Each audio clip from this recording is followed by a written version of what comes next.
दोस्तों, अगर आपका भी एक YouTube चैनल है तो ये वीडियो आपके लिए बहुत ही ख़ास होने वाली है। अस्सलामु अलैकुम नाज़रीन, मैं मोहसिन इस्तकबाल करता हूँ आपका Mohsin Zaheer computers YouTube channel में। दोस्तों, आज की इस वीडियो में हम यहाँ पर बात करने वाले हैं कि अगर आपका एक YouTube चैनल है तो नाज़रीन ज़रूर आप अपने YT स्टूडियो के डैशबोर्ड को क्रोम ब्राउज़र के अंदर देखते होंगे। लेकिन दोस्तों, कभी कभी ऐसा होता है कि जैसे ही आप क्रोम ब्राउज़र के अंदर YT स्टूडियो को सर्च करते हैं तो वो वहाँ पर न खुल करके सीधे आपके YT स्टूडियो के एप्लीकेशन में खुल जाती है। तो नाज़रीन, ये बहुत ही कॉमन प्रॉब्लम है और इसके मुतालिक यूट्यूब पर बहुत सी वीडियोस बनाई गई हैं, लेकिन किसी भी वीडियोस में कोई खातिर खा चीज़ नहीं बताई गई है। लेकिन दोस्तों, मैं आपके लिए एक ऐसा तरीका लेकर आया हूँ कि जिससे आपकी ये प्रॉब्लम हमेशा के लिए सॉल्व हो जाएगी। तो आइए शुरू करते हैं। जैसे कि दोस्तों, मैं जाता हूँ यहाँ पर क्रोम ब्राउज़र के अंदर और यहाँ पर हम सर्च करते हैं YT स्टूडियो या YouTube स्टूडियो। यहाँ पर ये आ चुका है।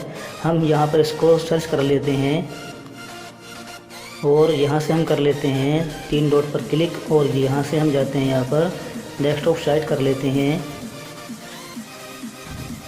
इसके बाद दोस्तों, जैसे ही हम यहाँ पर क्लिक करते हैं YT स्टूडियो के ऊपर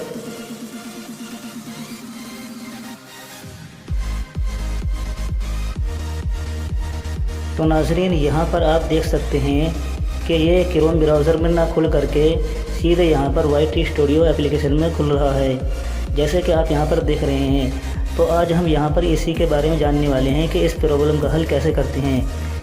नाज़रीन, जहाँ पर आपकी ये YT स्टूडियो एप्लीकेशन है, पहले आप इसको यहाँ से अनइंस्टॉल कर दीजिए। इससे आप बिल्कुल भी ना घबराएं। जैसे कि दोस्तों, मैं यहाँ पर इसको अनइंस्टॉल कर देता हूँ इस तरह से लॉन्ग प्रेस करके, और यहाँ से मैं इसको अनइंस्टॉल कर देता हूँ। अब सीधे हम जाएंगे दोबारा यहाँ पर इस जगह क्रोम ब्राउज़र में और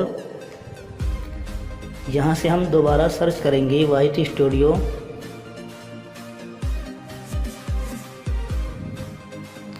तो दोस्तों, जब आपके सामने कुछ इस तरह का इंटरफेस आ जाए, यानी कि आपकी YT स्टूडियो क्रोम ब्राउज़र में इस तरह से खुल जाए, पहले आप यहाँ से अपनी ID लॉगिन भी कर लीजिए।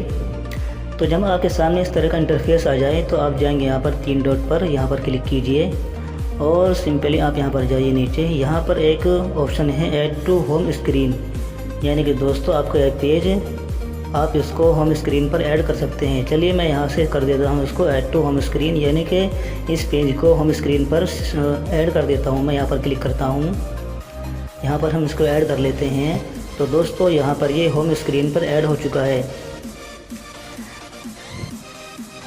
अब हम जाते हैं बैक।